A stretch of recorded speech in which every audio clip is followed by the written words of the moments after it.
ìràwọ̀ pátá, ẹ wá gbọ́ ohun tó fẹ́ ṣẹlẹ̀ lọ́jọ́ tòní gangan tí ń ṣọjọ́ Wednesday,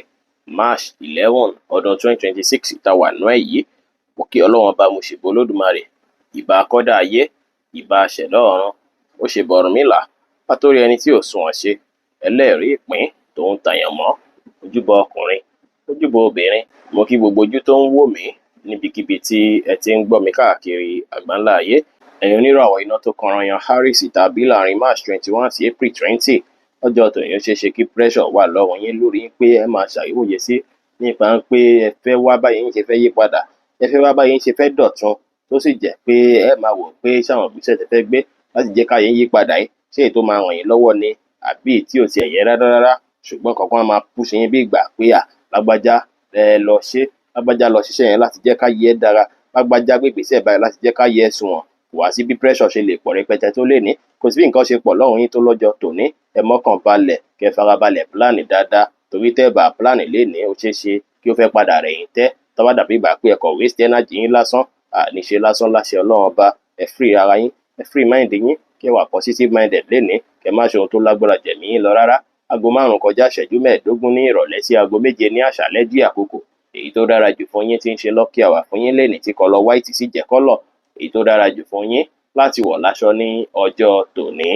Ẹ̀yin oníràwọ̀ erùpẹ̀ alámọ̀ Taurus tàbí láàrin April 21 sí May 20, ọjọ́ tòní á ṣe bí ìgbà pé gbogbo àwọn nǹkan tó dàbí gbèsè èyíkéyìí tó wà lọ́rùn yín bí kẹ́ clear pátápátá. Ọ̀pọ̀ yín á máa ṣe bí ìgbà pé ó jọ bí ìgbà pé mo jẹ bọ̀dà lágbájá ní nǹkan, ó jẹ́ ìgbà pé mo ti promise èèyàn báyìí ní nǹkan báyìí tí máa ṣe fún, á dàbí ìgbà pé gbogbo nǹkan tó bá dàbí ọ̀rọ̀ owó àbí gbèsè àbí nǹkan tẹ́ fẹ́ clear pátá bí kẹ́ clear bí kọ́run yín ti free pátápátá. Bẹ́ẹ̀ ló máa rí lọ́jọ́ tòní. Ọjọ́ tòní ó dára kí ẹ ṣe bẹ́ẹ̀ látàrí pé tẹ́ bá ṣe lè ẹ máa free pátápátá lọ gbogbo nǹkan tó dàbí ọ̀rọ̀ owó àbọ̀rọ̀ gbèsè èyíkéyìí tó wà lọ́rùn yín. Ẹ wá ṣòtítọ́ ẹ̀ṣọ́ òdodo láwùjọ àwọn èèyàn, ẹ má ṣèlérí ohun tẹ́lẹ̀ múṣẹ fẹ́nikẹ́ni, ẹ tẹpá mọ́ṣẹ́ kẹ́ sì ṣe dáadáa sáwọn èèyàn lénìí dára. Aago 7 ní àṣálẹ́ sí aago 8 kọjá 30 ìṣẹ́jú ní àṣálẹ́ jí àkókò. Èyí tó dára jù fún yín tí ń ṣe lucky hour fún yín lénìí tí kọ́lọ̀ brown sì jẹ́ kọ́lọ̀ èyí tó dára jù fún yín láti wọ̀ láṣọ ní ọjọ́ tòní. Nínú ìràwọ̀ afẹ́fẹ́ aláwàdà Gemini tàbí láàrin May 21 sí June 21, ọjọ́ tòní jẹ́ tó ṣe pé ẹ máa wòye sí ààlà tó wà láàrin ẹ̀yin àti olólùfẹ́ yín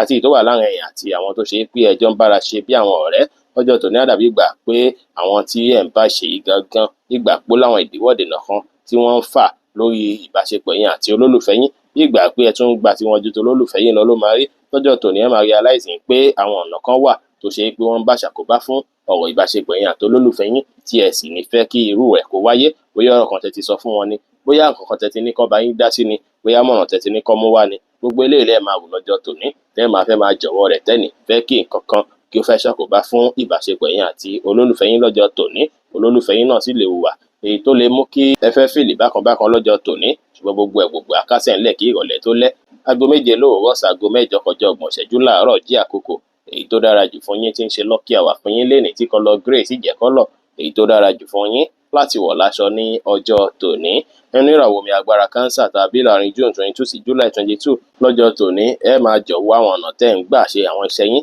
tó ṣe é pé bóyá ó dàbí ìgbà pé ẹ ń wò pé ọ̀nà yóò tún necessary mọ́, ẹ máa fẹ́ wò ìlànà míì tẹ́lẹ̀ gbé gbà táwọn kan máa tún fi yí padà sí rere. Ìgbà tó ṣe yín bí ìgbà pé kò tíì takòkò láti pààrọ̀ bí mo ṣe ń ṣiṣẹ́ yìí, kò tíì takòkò láti tún gbé ọjà yìí báyìí bí mo ṣe tẹ́lẹ̀ náà ni kí n máa ṣe. Ìyẹn wá dàbí ìgbà pé ẹ̀ ń wò sọ́tún wò sósì pé àbí kí n ṣe ní tuntun ni, àbí kí n máa tọjà síbẹ̀ yẹn ni, àbí kí n gbé ìgbésẹ̀ báyìí lórí iṣẹ́ mi ni, tí gbogbo ẹ̀ dàbí ìgbà pé ó ń stock sí yín lọ́kàn. Ó lè fẹ́ bí dàrúdàpọ̀ ọkàn, ṣùgbọ́n lọ́jọ́ tòní ẹ máa yanjú àwọn kan tó dàbí ìṣòro iṣẹ́ tó sì jẹ́ kó dára kí ẹ jìnnà sí pé à ń ronú àròjù lórí ọ̀rọ̀ iṣẹ́ lọ́jọ́ tòní kó má bàa fa health issue bóyá bí BP. Ọjọ́ tòní gbogbo nǹkan máa padà lọ dáadáa kí ilẹ̀ tó ṣú. Ẹ kàn gbajúmọ̀ṣẹ́, kẹ́ free mind yín pátápátá, kẹ́ sì wà positive minded dára. Aago 3 ní ọ̀sán sí aago 5 ní ìrọ̀lẹ́ jí àkókò. Èyí tó dára jù fún yín tí ń ṣe lucky hour fún yín lénìí tí kọ́lọ̀ green sì jẹ́ kọ́lọ̀ èyí tó dára jù fún yín láti wọ̀ láṣọ ní ọjọ́ tòní. Nínú ìràwọ̀ iná tó gbóná riri Leo tàbí láàrin July 23 sí August 22,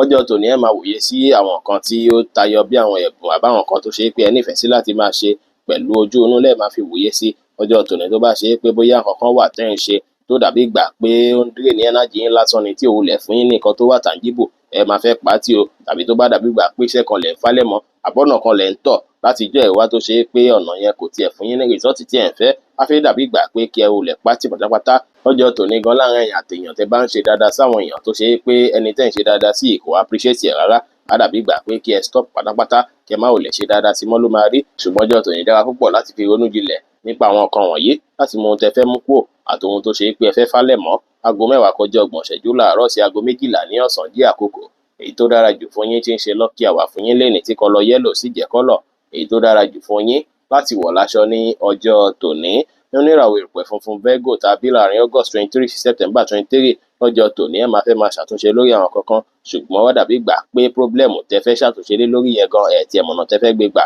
bí gbà pé ẹ̀ mọ̀nà tẹ́ fẹ́ gbé gbà rárá ló máa rí tó ṣe é pé á ṣe yí bí gbà pé ẹ̀kọ́ tiẹ̀ wà láàrin méjì bóyá wájú ni kẹ́ lọ bóyá ẹ̀yìn ni kẹ́ lọ bóyá báyìí ni kẹ́ ṣe ṣe bóyá bákan ni kẹ́ ṣe ṣe á dàbí gbà pé ẹ̀ tí ẹ̀ mọ̀ rárá ẹ máa kọ́ nípa bẹ́ẹ̀ fẹ́ mórí bọ́ nínú àwọn kan tó dàbí problem yìí ó sì jẹ́ pọ́jọ́ tòní ọ̀pọ̀ yín lè fẹ́ fòpin sí àwọn kan tí ó dẹ̀yìn àti àwọn kan papọ̀ bóyá ẹ̀yin àti olólùfẹ́ yín kan ní abẹ́yìn àti ẹ̀yọ̀ kan tẹ́jọ́ dà àwọn kan papọ̀ ó ṣeé ṣe kí ẹ fẹ́ máa fòpin sí ẹ̀ tún máa fẹ́ máa wọ̀ pé àwọn àǹfààní kọ̀ọ̀kan tún wà ńbẹ̀ tí èyí sì lè fẹ́ bí ẹ má tiẹ̀ mọ̀ gbèsè tẹ́ fẹ́ gbé rárá ìṣùṣù lè wáyé ní àyíká ilé yín bóyá láàrin ẹ̀yin àti ẹni tí ẹdìjọ́ ń gbélé tó sì jẹ́ pé kí ilẹ̀ tó ṣú gbogbo àwọn nǹkan wọ̀nyí pátápátá lábẹ̀rẹ̀ sí kọ̀rẹ́ẹ̀tì ara ẹ̀ tí gbogbo ẹ̀ máa padà tó wá lọ dáadáa padà ẹ má sọ̀rọ̀ òdì àbí ọ̀rọ̀ àìtọ́sí èèyàn ẹ gbà láfíà láàyè kí ẹ sì má ṣe jẹ́ kí ìmọ̀lára yín lágbára jù yín lọ lénìí kó dára. Aago 7 ní àṣálẹ́ sí aago 8:30 ní àṣálẹ́ jí àkókò èyí tó dára jù fún yín tí ń ṣe lucky hour fún yín lénìí tí kọlọ light green sì jẹ́ kọ́lọ̀ èyí tó dára jù fún yín láti wọ̀ láṣọ ní ọjọ́ tòní.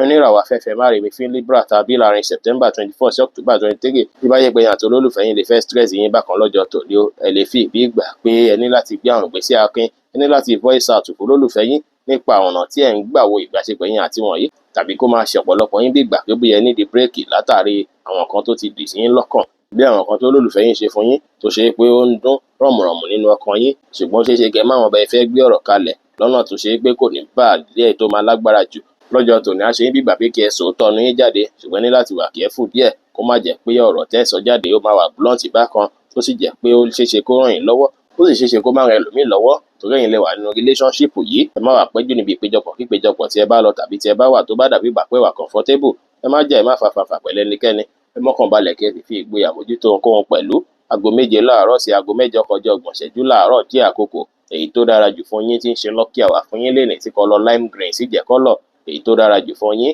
láti wọ̀ láṣọ ní ọjọ́ tòní.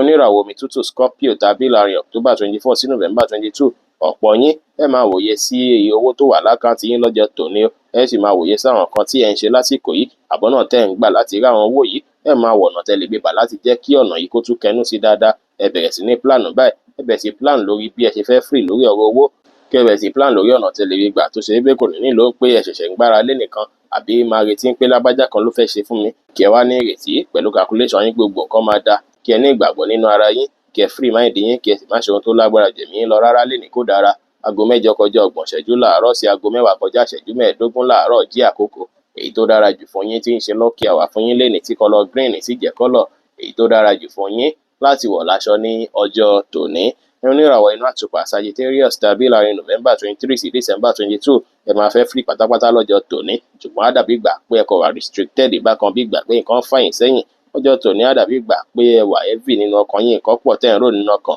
ó ṣeé ṣe kí bùkátà ọmọ tàbí àwọn kan tó jọmọ́ tọmọ kó tún fẹ́ stress yín bákan lọ́jọ́ tòní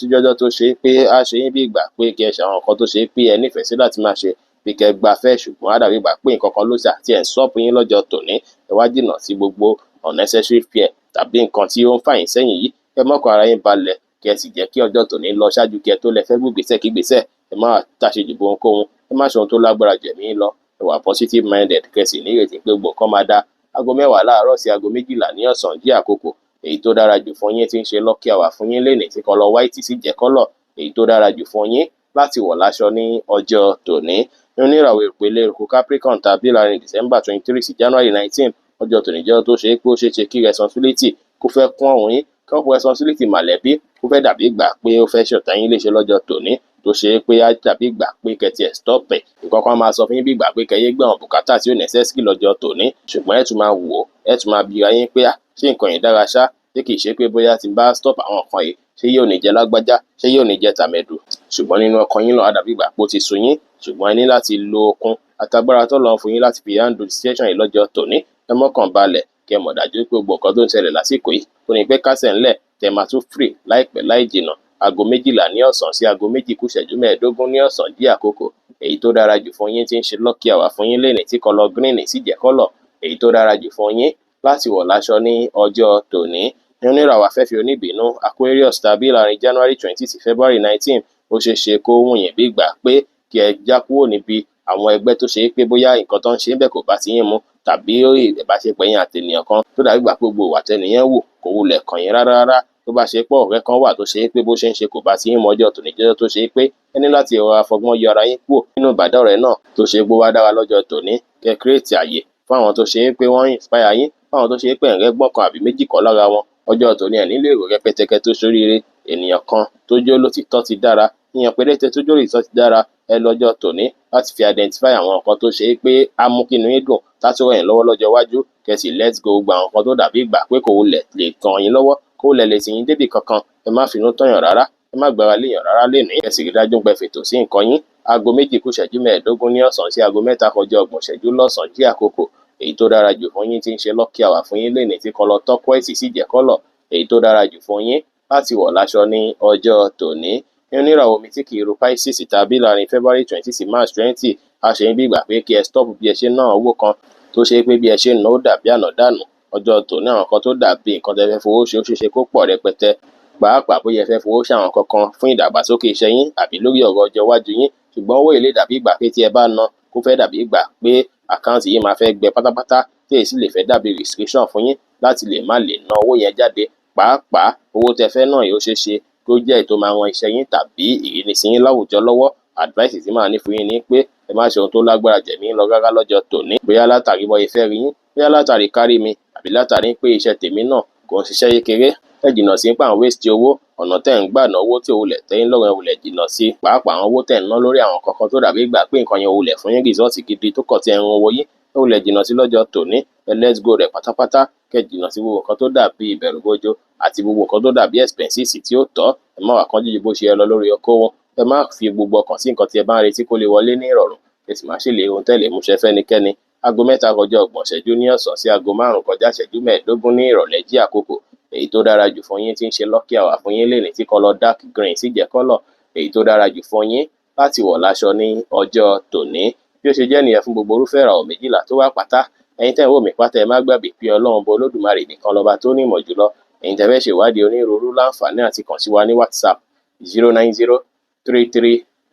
09033897161 ire gbogbo ajẹ́ tiwa lónìí lọ́sẹ̀ yìí lóṣù yìí àti ní gbogbo ọjọ́ ayé wa láṣẹ Ìdùmarè ire o.